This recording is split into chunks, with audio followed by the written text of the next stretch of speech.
type of deal.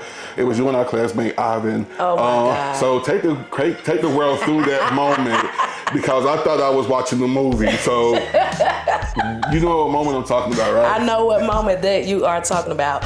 Because shout out to my cousin, my favorite cousin Candace. She the one really like turned me on to that song right there and really like got me hyped up and motivated in the school hallways with my homegirl, with my best friend Tay, and it was Candace, and it was Latae, it was a bunch of us, Shakita, all of us. And at that time, I was the one in a real relationship because I got pregnant, you know, I was in 11th grade, so I got pregnant, so I the one was in a real relationship. So the song like resonated with me, like if somebody, you know, if this man do something to me, I'm gonna hit him up the style. So I would go through the halls like, while he was scheming, I was beaming in my beamer, just beaming. Can't believe that I caught my man cheating. So I would just go through the school halls like that, and you know, it would get everybody excited and you know, like, yeah girl, that's what it is. Of course, being pregnant, having my son, which he is big now, shout out Canarius, that's my baby. Having him, you know, I had to step back. I couldn't go to college. I wanted to have that dorm life because I was off the chain. So I wanted to keep it right there at that dorm life. And I'm like, you know what, when I go to college, I'll be able to create this band and I'll be able to like really show out. But now I had to take that little hiatus and suck it up and like, Shan, go to work. So believe it or not, I really had some good friends, and all of my friends accepted me. Their parents accepted me like, oh, we gonna help you, you know, if you need a babysitter. So all of my friends accepted me. But in school, I was a cheerleader, I ran track. I did a lot of sports, I did a lot of things, but because at the time I was the only one pregnant at school, so they like, we don't want, you know, somebody that done had a child on our cheerleading squad or running track for us. So that kind of like, I like dancing too. So cheerleading was like a thing for me, and all of my friends were cheering and stuff, and then I wasn't able to cheer anymore. Yeah. So that kind of like really put like this little damper on my heart. It made me like so sad. And like some of my teachers or some of the mentors and stuff within the school would be like, oh, you having this baby, you know, you're only 15 years old and you're gonna end up on welfare, you're not gonna be able to go to college, you're not gonna be able to do this, that. So they, you know, you in high school, and that really like weighed down on me. My dad actually moved to Florida first because he went to help out his best friend start a business. So he was there for a couple years, then my mom eventually moved there. So I would go there and visit. Me and my sister would go there and visit. But my parents used to be like, you know what, Sarasota area is big on arts and culture, Miami. So I just by so happened went out for karaoke night. We were out having fun, you know, meeting people, and I did karaoke, and I didn't even know there was some scouts out in the audience, and they were like, you can sing. And I'm like, what? Because I wanted to be a rapper. That's why I wanted to be the next Lil' Kim. I wanted to be the next MC Light. Like, I'm tough and rough. Yeah. And so that's what I wanted to be. I never thought about, you know, being a singer. Now, in high school, bring that back, that was just something that I did, you know, just at the last minute. But I really wanted to be a rapper. So when they finally came to me and was like, we're on ABC Network, we got this big TV show. And I was like, you know what? I'll go ahead and give it a chance. So I did. I went through with that, and then I realized I was like, you know what? I guess singing is gonna be, you know, my little niche to tap into the market. Loud, singing loud, now I'm beefy, gravy, queen in my crown, boy, baby. It's the ain't nothing changed, but more money and more problems, more investments and more properties. Only need more home invasions and more robberies. 6 out of 10, more licks and getting white and more hobbies. Where the fuck you from? My city be going dumb. I gon' hold you with all dog. She get litty in the slums. If we want it, we gon' take it. We ain't asking for nothing. And if we never seen you do it, then you capping, you frontin'. It's capital punishment if you come to the block. Running your box like niggas won't get down on the spot. Shit be happening every day. Got news break on lock. Fuck 12 forever. Ain't got shit to say to the cops. You feel me? It's too much to break down on the history. Just know when it come to violence, it's a lot of them memories. You ain't for here, be weird for you to join on the chemistry. Cause anything I tell you be an unsolved mystery. Let's vague made me, don't ever try to play me. The smoke you don't want, niggas rolling like the Navy. Crowd going wild, now I'm beefy, extra gravy. King in my town, nigga, fuck you, baby. Let's vague made me, don't ever try to play me. The smoke you don't want, niggas rolling like the Navy. Crowd going wild, now I'm beefy, extra gravy. King in my town, nigga, fuck you, baby. It's the block. Now that's what it's supposed to sound like. Season 4, my girl Shan, my boy Sick. Oh man, we got one. It's the block, nigga. It's the block. And I am your boy Bo. What up, what up, what up, what? This is your boy Bo. We are back. Episode, what is it, about like 10, season 4. And I'm happy to introduce my girl, Shan. Shan grew up here, but I can say a lot, but I'm gonna let her introduce herself in a moment. How you doing, guys? I'm Miss Shantel Norman, born and raised right here in Lexington, North Kakalaki. And I am so happy to drive all the way here from Florida to be on my brother Travis' show, The Block. Well, I'm definitely thank you for having it, coming on today. So, guys, get back, relax, and be prepared for a good show. So, Shannon, first of all, thank you for coming and kicking on the block with your boy today. Like I said in the intro, I know a lot about you. We went to school together, but I'm not gonna spoil the fun. So, tell the people where you was from and your high school things and all that good nature. Yes, we're born right here in Lexington. I went to Lexington Senior High School. Shout out to all my Lexington 2003 alumni. What's up? You know we the best. But anyway, so I've always loved music. My dad, everybody know him around town as DJ Busy B. He always was like a big DJ. Everybody would call him and he would DJ. And back home, I always wrote music and wrote poetry and wrote songs, and I would sing in the mirror with my little hairbrush because I knew I love music. My dad played everything, and I said, this is what I want to do, Maybe someday, whenever I graduated high school, I would really love to dive into music. And a lot of the music and spoken word and poetry and stuff that I wrote, I really wanted to bring that to life and perform it for the people. Awesome. So, first of all, shout out to your mom and dad because they was a big influence. I always remember them at practice. So what you don't know about your dad, he didn't come to the football side. Yes. And just know that was the scariest thing when he came walking up, especially when he fucked up the week before. He definitely come over there and call us out. So shout out to Mr. Insano. That's what we called him. Mr. Insano. It was really Captain Insano, but yes. out of respect, because I don't want him watching this and be like, young man, I told you. So my earliest remembrance of you and your music and your style was you were always walking through the hall with your crew. And your favorite song was Hit 'Em Up style. And so it would be like my crew, the Phantoms, and we in the hallway chilling, and then you can just see you and your crew, the next thing you know, you'd be spinning, you'd be like, oh, go Shan again. But I always will have to give you your flowers for what you performed, doing a senior talent show type of deal.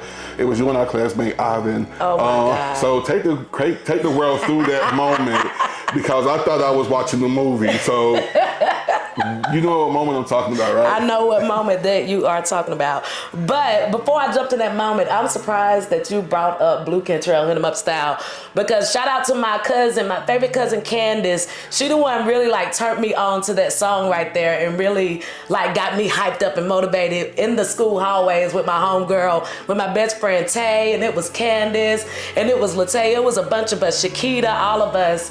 And at that time, I was the one in a real relationship because I got pregnant, I was in 11th grade, so I got pregnant. So I the one was in a real relationship. So the song resonated with me. If somebody, if this man do something to me, I'm gonna hit him up style. So I would go through the halls while he was scheming, I was beaming in my beamer, just beaming. Can't believe that I caught my man cheating. So I would just go through the school halls like that, and it would get everybody excited, and yeah, girl, that's what it is. But shout out to my girls because they the one really brought me out of that little shell and let me really showcase the talent that I love to do.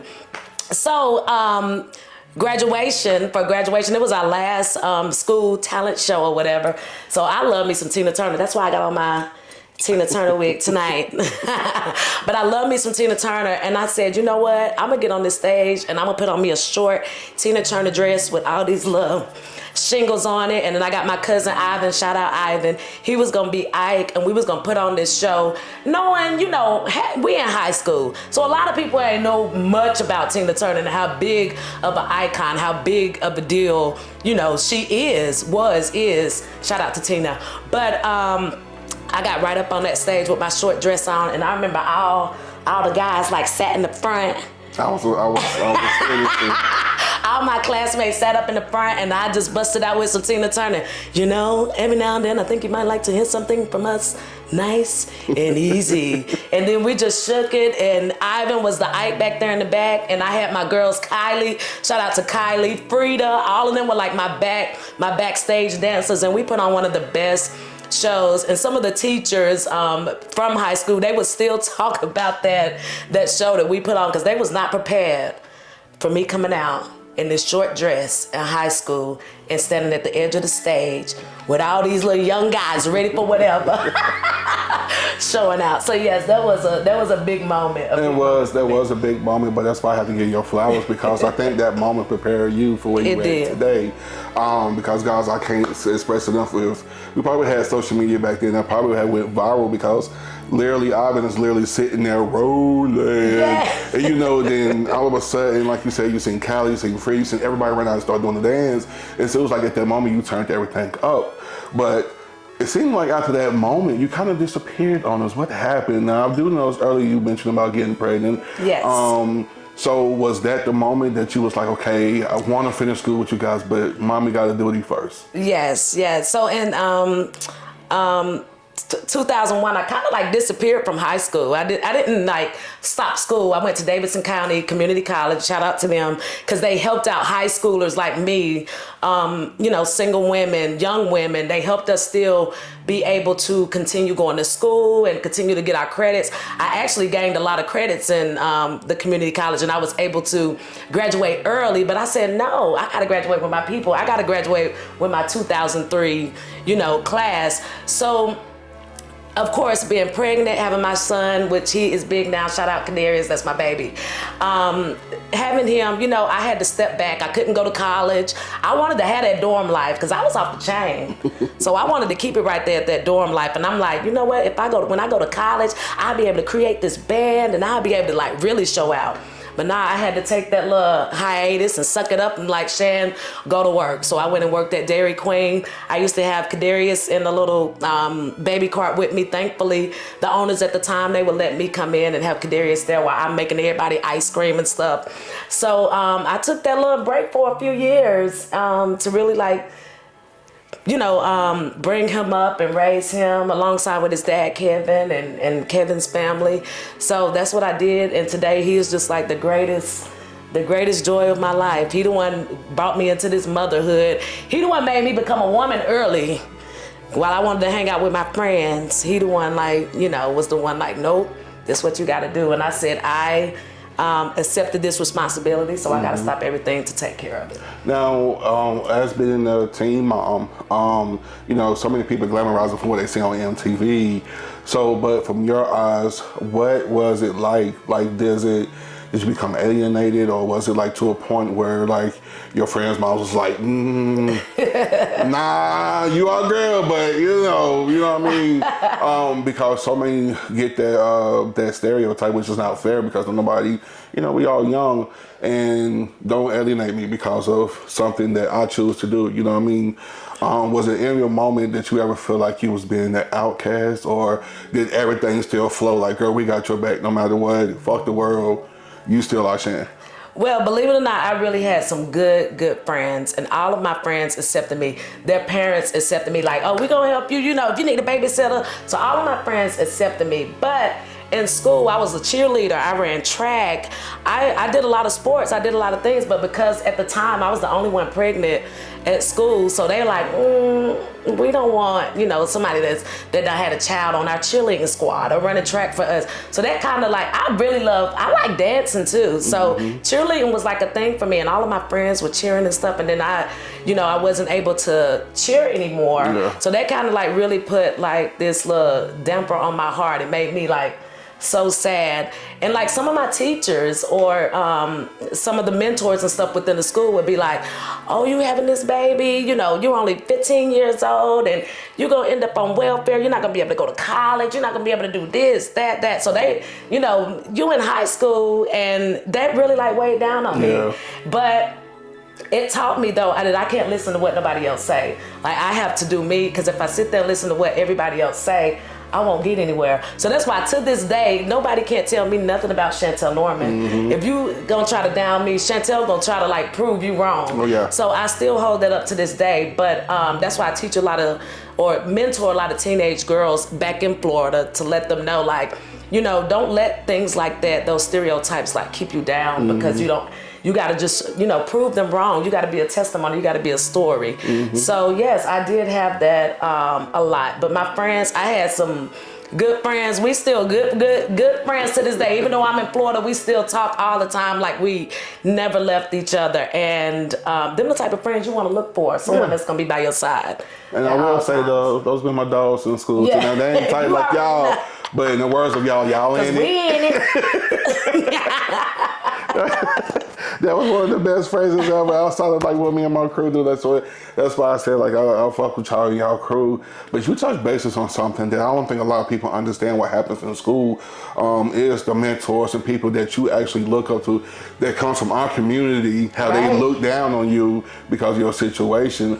And I would love to look in the camera and say fuck y'all, because if it wasn't for y'all words of motivation, you know, we won't be here. You know what I mean? Because I'm the same way. Like I'm definitely a here, hold my beer. Like nigga, you ain't finna tell me I can't be a nurse. Check. Let me go ahead and take all this off right quick, and now what you have to say. So I definitely have to big you up for that, because a lot of women, especially at that time, is very vulnerable. That mind frame is looking for a leader outside of their household, and for you to still carry on about your normal day and not let that deter you, because it could have been easy. Like, you know what, you're right. Shit, project number 15 long. Shit, you sure 3-bedroom for 20? 5 for 60? Shit. Let me talk, but I do like what your story and how you said it though the best. Like, you know what I mean? I'm finna take my ass to school. What I'm not gonna do is give up, because I'm gonna walk with my class regardless. Exactly. So that speaks true to your character and who you are as not only your mom, but as a black woman anyway. So most definitely shout out and give you your flowers again for that, because a lot of people are faced with those circumstances and they allow that to define their story. But you didn't, so man, kudos to that. Thank you. And I have to give a shout out to my parents, because they were the backbone, you know, of me. My dad was in the Army, and my mom always worked when she wanted to. Let me say wanted to, not had to, because my dad spoiled her. But it instilled in me and my sister Danielle, like, we hustlers. Like we seen our parents do it. They always had our back. Even when I had Kadarius, they still always had our back. I was able to go to work. Some days if my parents can't watch Kadarius, I had a good enough job where I let them know, like, I got a little baby, but maybe my baby might have to come to work with me. One thing you got to do is speak up. Yeah. You got to speak up. Like, even to this day, if it's something that you can't do or something that you want to do, speak up and let them know your situation and what's going on. You never know what might happen. And me at that young age, I let them know at Dairy Queen. I'm like, listen, I got a little 3-month-old baby. Sometimes my parents will be able to watch, sometime not. I'm gonna have to bring my baby to work. You know what? They're like, you know what? Come on, girl. Bring that baby to work. And he came with me to work, and we had the best time. But I have to give a shout out to my parents, because they instilled this boldness and, you know, being strong and you know, head straight forward. Like, we was an Army family, so that's how my dad was a sergeant, so that's how we knew, like, let's go. Yeah. So, you know, I have to give a shout out to them, and, you know, they really boosted me up, and I had the friends. Find the good friends, y'all. Y'all be able to determine who your real friends and who not easily. And I still look at that to this day. But if you got good friends, they gonna uplift you and they not gonna let you stray away. Sweet. All right, so you're done with school, you graduated, you did the big do your damn thing moment. But then you look up and everybody's like, yo, Shannon's in Florida. How the hell did you end up in Florida, and what happened? Like, my dad actually moved to Florida first because he went to help out his best friend start a business. So he was there for a couple years. Then my mom eventually moved there. So I would go there and visit. Me and my sister would go there and visit. But my parents used to be like, you know what? Sarasota area is big on arts and culture. And me, I love orchestra. I love the opera. It was a well-known group, still going, West Coast Black Theater Troupe. They do big shows right here in Winston-Salem every year. Motown, soul, funk show. So I'm like, you know what? I think this is where I need to be. So I eventually, you know, moved me and Kadarius. He was 8 years old at the time. I said, you know what? Before he starts or it's best time to start like in middle school, because that's when they kind of figure out who their friends are, who their friends aren't, or whatever. So I was like 6th grade. Let's go up to, it's the best time to go to Florida. And it's been like the best decision that I have made. I just love it in Florida. I'm fast paced, I'm outgoing, and it was just like the perfect time for me. So that's what got me there. But that's what be so amazing, like when you leave Lexington, you know, you love and respect the whole concept of being home, because you know home is what raised you, Right. But it's like, okay, when I get to a bigger city, I can't respond or rely on nobody else at this moment. So let me see if I really learned something or I folded. So it sounded like to me, the thing that you was holding on to most was your voice. Yeah. And when you got down there, how did that impact your future and where it's at now? When I got down there, I had went back to school online because I couldn't go to college, but I went back to school and I just wanted to go into like computer engineering. How did it sound right? I don't know, but I wanted to go into computer engineering, so I did do that, and I got an associate's degree in that. But then I met some friends, and I started going out more, and we were down in Miami, so there were a lot of competitions and stuff going on in Miami. So I just by so happened went out for karaoke night. We were out having fun, meeting people, and I did karaoke, and I didn't even know there was some scouts out in the audience, and they were like, "You can sing," and I'm like, what? Because I wanted to be a rapper. That's what I wanted to be, the next Lil' Kim. I wanted to be the next MC Light. Like I'm tough and rough, and so that's what I wanted to be. I never thought about being a singer. Now in high school, bring that back. That was just something that I did, just at the last minute. But I really wanted to be a rapper. So when they finally came to me and was like, "We're on ABC Network. We got this big TV show," and I was like, you know what? I'll go ahead and give it a chance. So I did. I went through with that, and then I realized I was like, you know what?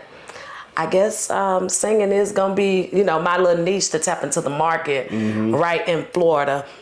And with me, like really getting into music in Florida, when we moved here, I was trying to figure out what to do with Kadarius. He wasn't a football player. He wasn't a basketball player, but he could shoot. He was tall. He was good at it, but I felt like I was like forcing it on him, and I don't want to force a sport on him that he's not good at. So I waited and wanted him to find his niche, and his niche was dancing. That's what made him happy. When he came to me and was like, I love music, I want to dance. And I'm looking at him like, what?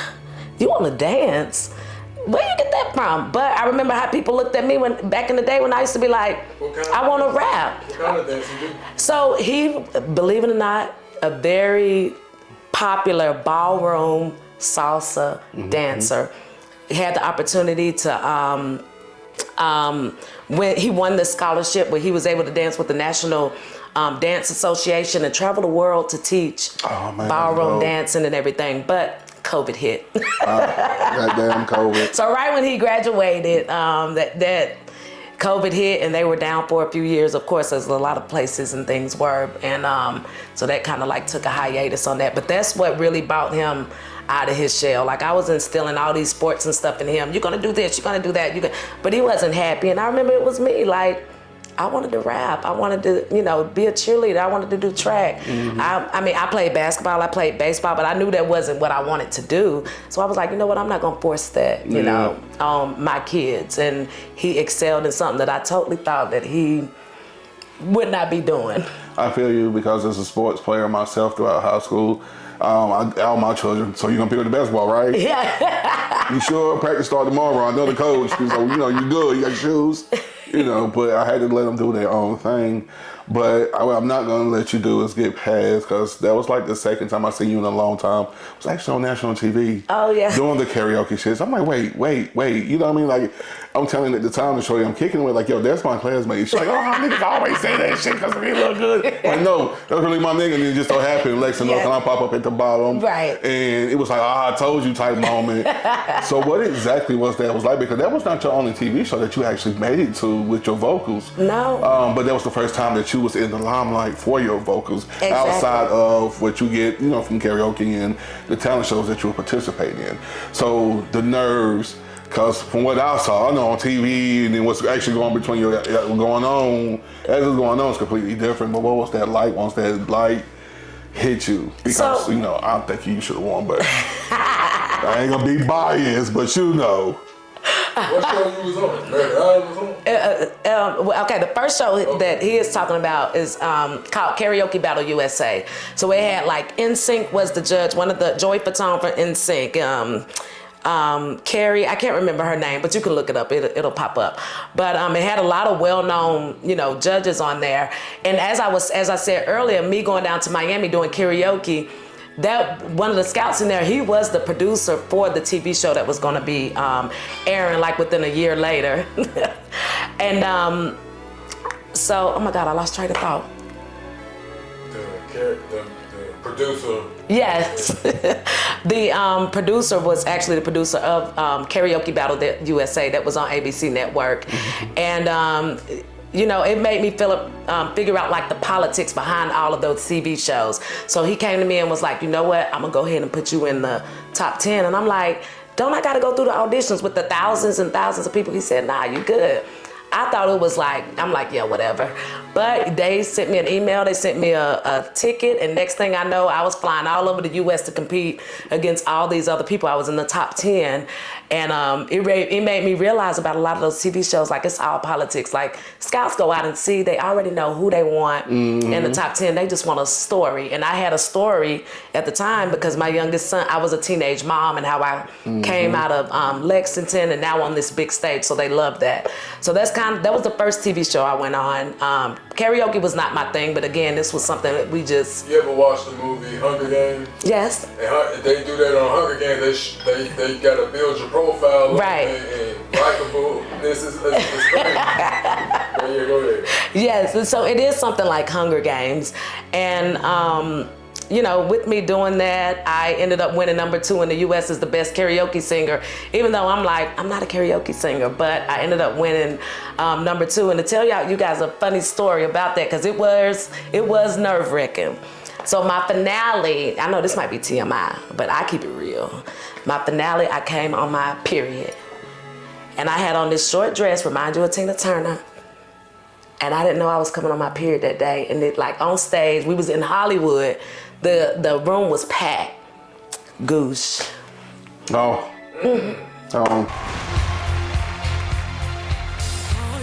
When I need you, my heart's on fire. Yeah. You come to me, wild and wild. Ooh, you come to me, give me everything I need. You're simply the best. You're better than all the rest. You're better than anyone I ever met. Ooh, I'm stuck on your heart, baby, and I hang on every word you say.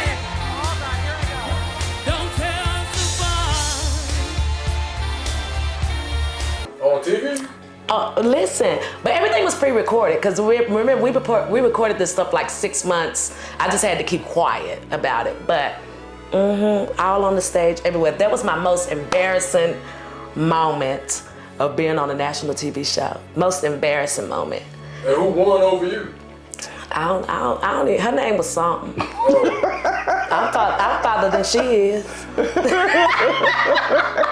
Cause I don't even know where she at. I even was trying to look her up, like I wonder where she at now, but I don't even think she doing music and stuff. So yeah. But that comes to show you too, though. But that's just like when Fantasia like won. You know what I mean? Like it was a lot of people that was like, oh, she only just gonna have that one song, and then you look all the rest of the people up. Right. I mean, she's about the only one that really been holding it down from American Idol. Right. Yeah. Yeah, I can go hardly say I don't hear nothing from nobody else. No, except Jennifer has her talk show. Oh yeah, Jennifer has. I forgot about her, but she didn't win. Exactly, she didn't win. So yeah, that makes a lot of sense. Well, you get your Jennifer Hudson on there, my I know. There's a lot of them that didn't win that's more famous than the ones that won. Exactly. So I had another opportunity also. I was pregnant with my youngest son, Kimani, at the time, and I won a golden ticket to go on American Idol. And I was like, you know what? I'm 8 months pregnant. By the time it's time for us to start recording for this stuff, I would probably be laying in the hospital. So I had to turn that down. But that was like a great experience. And I love that the boys got to see that, like their mom, you know, still on stage dropping it hot. And, you know, never gave up from those trials and errors. Not error, it was just moments in life that you just had to be taught. I learned from it. You can make an error, you can make a mistake, but you got to learn from it. Because I'm definitely big on the Jay-Z phrase, you know, for even if a loss is an equal up to me. Anyway, but I will not lose, for even in defeat it's a valuable lesson, so it equals up for me. Yeah, that's just what I go by every day. So you're doing your karaoke thing, you came in second place. Son, you're pregnant with your son during this time.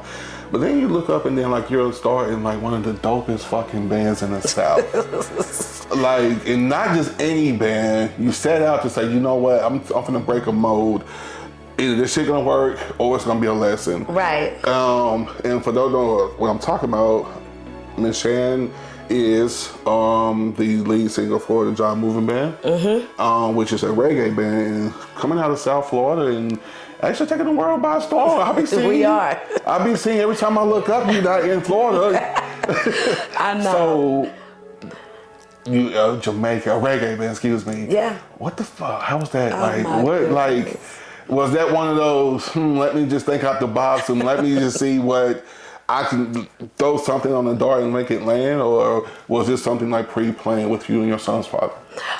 This was not pre-planned. After I was on American Idol and I had my youngest son, I was like, okay, I'm in Florida. I love music, but I know there's a lot of like Motown singers, soul singers, funk singers. And I said, what can I do? What can I do? What niche can I break into that will make me stand out from what other females are doing?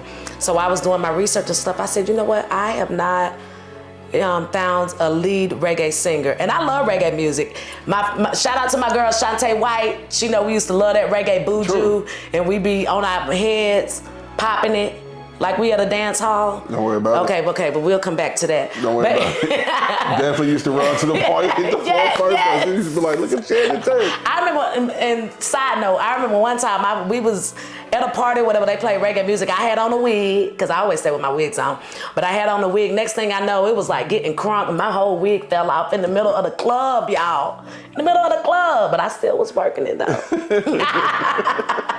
But anyway, so I was trying to find my niche and figure out like what females are doing, what they aren't doing who have bands, like lead. There was no female reggae singer. So I said, you know what? This might be my niche. So I met my youngest son, Kimani, his father, Damie. Shout out to Damie. Him and his dad helped me to like really work on my patois and work on the dialect and work on like really popular female reggae music. And we launched John Movement in 2015, May of 2015. So at the end of this month, we're gonna be celebrating our 10-year anniversary. So we're working on putting on a big party. Big ups. That's huge. Yeah. Like, big ups. So you're in a reggae band, you look up in a fucking reggae man. And the reason I keep saying like that because that's dope as shit. You know what I mean? Like a lot of artists is like a lot of artists cannot like really, what's the word I'm looking for? Transform themselves to not only gain a new, basically a native tongue per se, but to even just keep up with the movement. So what was that like? Like, okay, I have to break my English to understand this patois because it's not an easy language to learn. Right. Because I have a good friend in Winston, he tried to teach it because he just found out who his dad was. And I'm saying like, boy, you finna die, you good? You having a stroke? And he'll take the headphone like, what? You know what I mean? I'm like, bro. And I had to listen to him how he sounded. So, but once again, that's just basically another reason to give you even more flowers because of your determination to make that happen.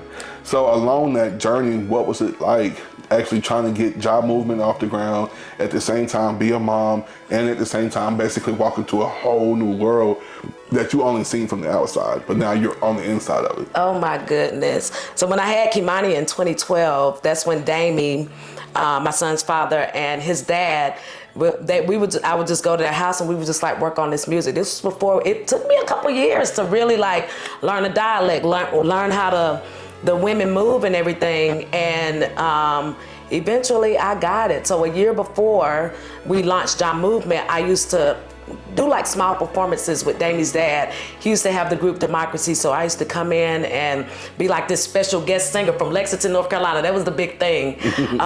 We got this special singer from Lexington, North Carolina, and then I would jump on stage, ragamuffin reggae beat, yeah, dance on the street, yeah, can't stand on the feet, 2013, me still I do it, every stage show me still I keep just like going on and on with all this patois and all of these different reggae artists, and people would just like blow up and be like, oh my God, we've not seen anything like this. And they're like, you're from Lexington, so they always call me a Jamaican. Yeah. So that's my thing, Shantel the Jamaican. But that's when we finally decided in 2015, like, you know what, we gotta launch Ja Movement with a female front singer, a male front singer, and we just took off ever since then. Man, that's dope. That's dope. That's dope as shit, yo.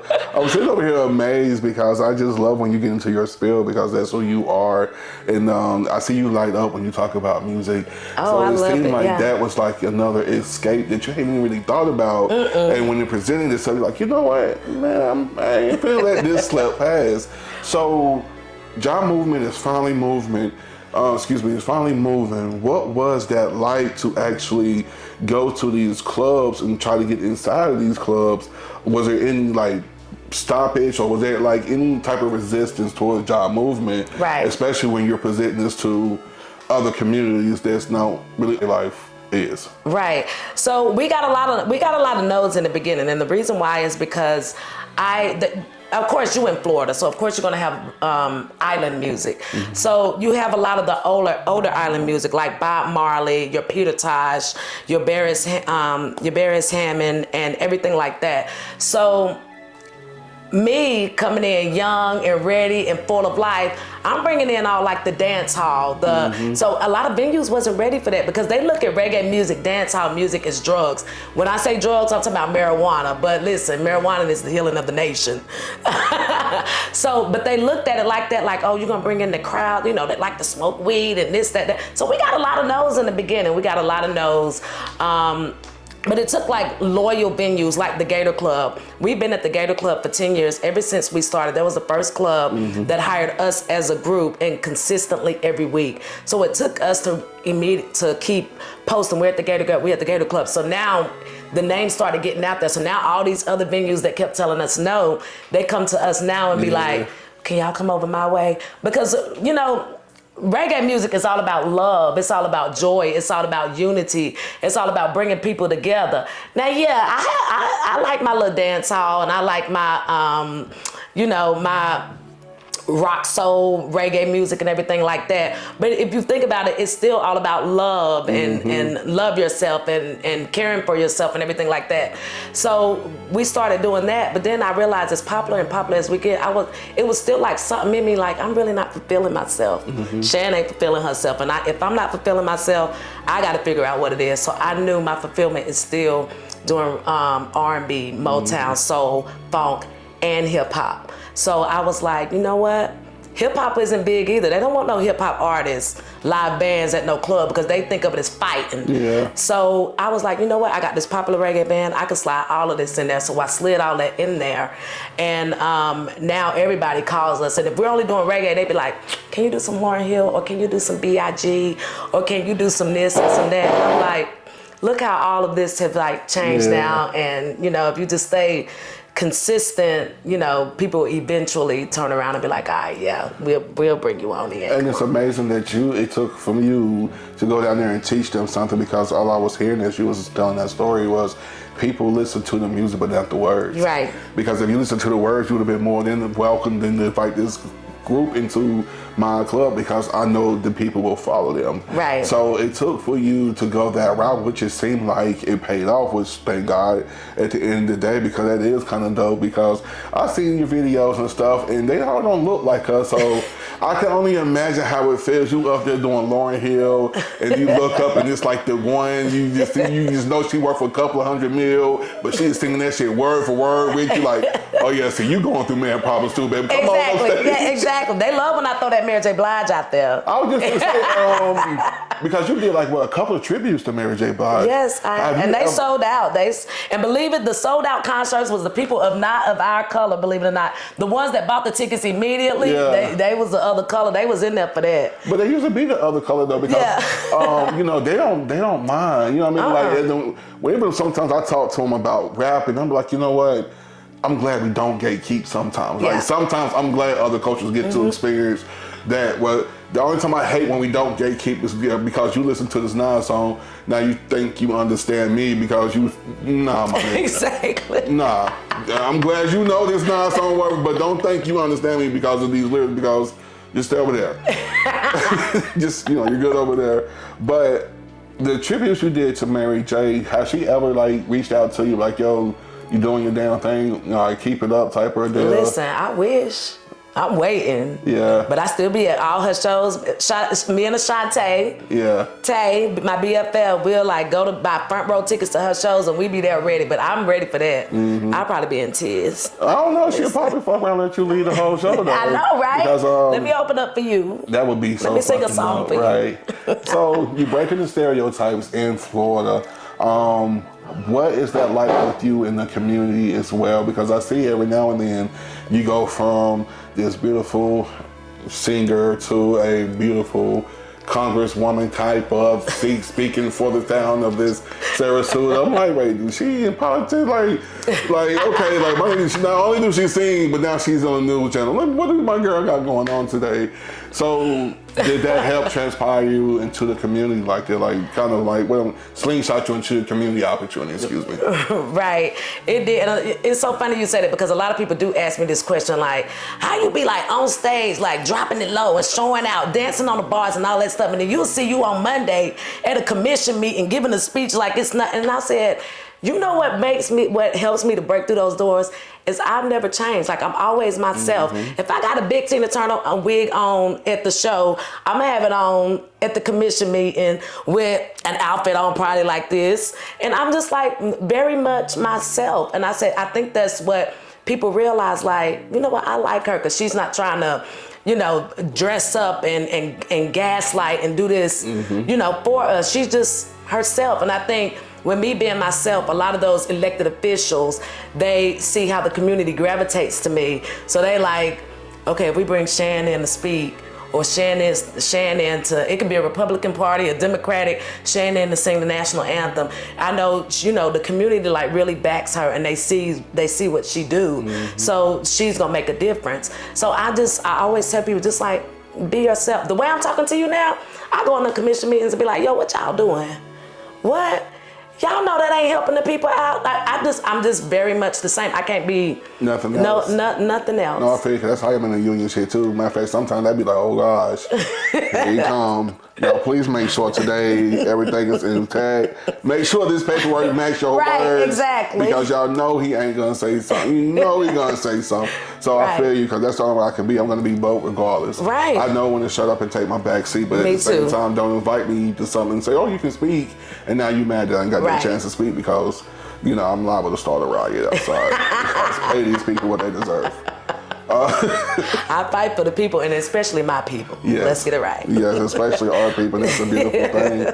So it's like you got yourself like real rooted in there. Like I did. I did, and I don't regret it. It's been a great experience. It keeps me on my feet. It keeps me challenged, and I love some good challenges. Even if I fail, I dust myself off and try again. See, I'm gonna dust it off and try. Look, I be getting excited. I know this, but that's who you are, though. So I want to know, like, do you, what was like one of the toughest things you would say from the job movement starting till now within your singing career? What is, you had one thing to offer your younger self? What would you look back and tell the younger Shan? After you had your oldest, right in between your oldest and where your junior at, like that Shan, what would you tell her? Because I did go through a little hiatus where I went like through a depression stage and trying to figure out who I was and what I'm trying to do.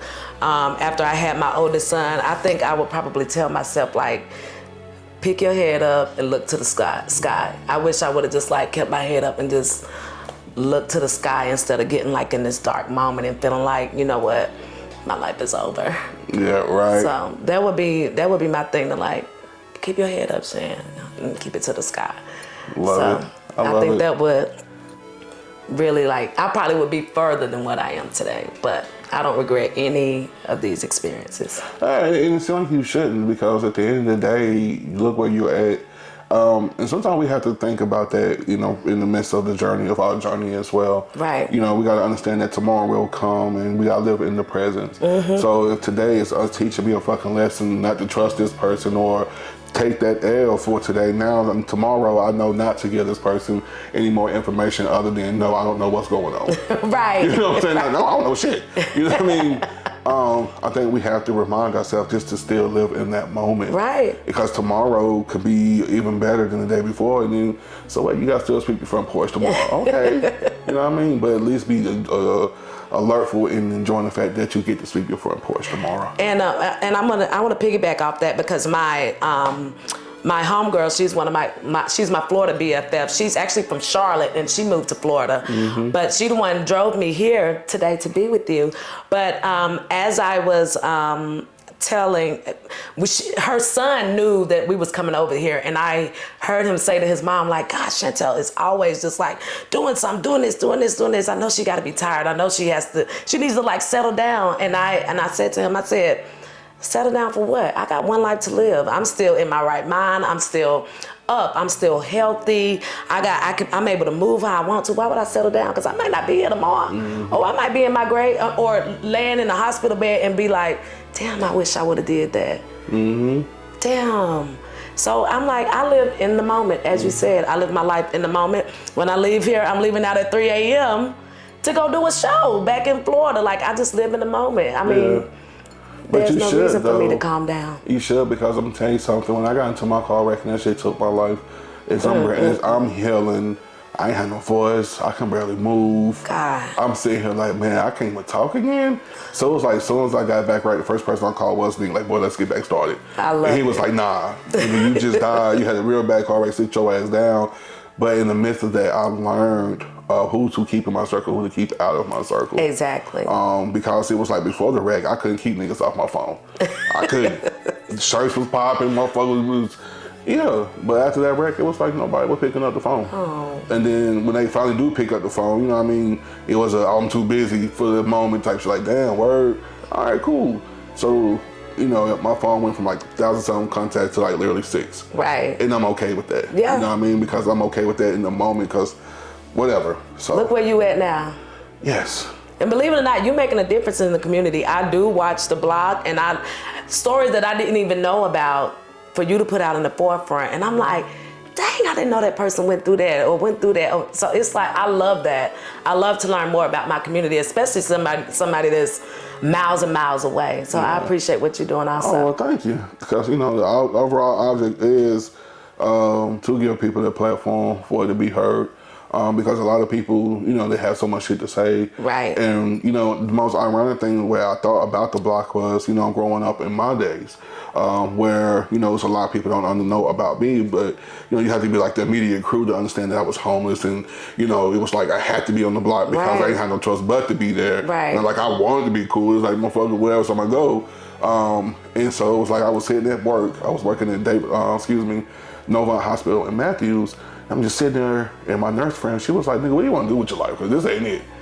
And I was like, you know what? To be real with you, I missed the time that I was on the block. I was like, I know this may sound contradictory, right, but the time that we did on the block, like, that shit was fun for me. You know what I mean? Some of my life lessons came from that corner that was kicking, And she was like, what? And the more I dwell on, like, you know what? That's a lot of motherfuckers has helped turn the world. And it was crazy because my first thought went to Trace Dodd, you know what I mean? Like the shit she do in the banking. Exactly. A lot of people don't know she grew up in the projects, you know what I mean? It went to Junior Harrison, you know what I mean? My boy went on to play professional overseas. Exactly. He wasn't born in the projects, but he was out there enough to be considered a project kid. Exactly. I was thinking about my girl Nikki, you know what I'm saying? Mm-hmm. That was like a lot of people, Don and all them, I'm saying like, man, they never let where we came from became our situation, became our problem. Even when I put on scrubs, a lot of people couldn't believe I was in scrubs. I know, right? I felt like, God damn, nigga, you a nurse? Yeah. Once I realized that felt, he was gone. Get on to something. But that's when I became a single parent, though. You know what I mean? So I realized that I had to do something for myself that would last forever, type of deal. So that's one of the reasons why I named my show what I named it. I love it. Because, you know, some of the best people I know, we all came from the same situation, but we did not let that determine our future. Exactly. And then the more I started doing the shows and selling the shirts and stuff like that, I was meeting old heads that was been in the Navy that know all about Link Circle. I'm like, nigga, what you know about the hood? Boy, my grandma stayed right there. Then they showed me a picture like, oh shit, you a Project Kid too. But you know what I mean? But you don't know that about them if you don't never know their story. Exactly. And so a lot of that shit be feeling good. I'm like, yo, you done been to the Navy, now you doing this, and you right here from Link Circle where I'm from. Right. You know, and a lot of people who grew up in those circumstances, they are really making the world turn. So I'm like, yeah, man, everybody can relate to the block. Exactly. I don't care for who you is, where you come from, everybody can relate to the block. Because now a lot of us didn't grow up with silver spoons. Right. But the ones that did, they always want to come hang out with us. I can name a couple of them before want to come me too. be in the liquor house with us at 3 o'clock in the morning. Like, nigga, you're not gonna get them joints tomorrow. You fucking with me. Exactly. Listen. I love it though, and I appreciate you putting the community on the map. I love it.